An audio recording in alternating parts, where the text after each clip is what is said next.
1. Check the OpenClaw configuration file to obtain the gateway token.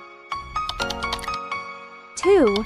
Get the IP address of the DEBIX device, for example, 192.168.2.111. 3.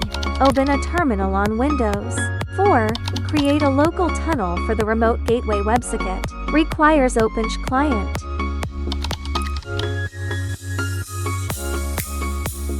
5.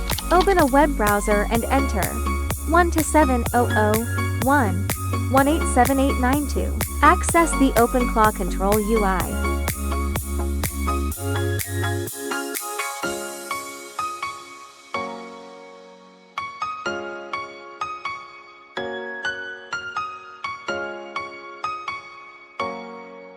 6.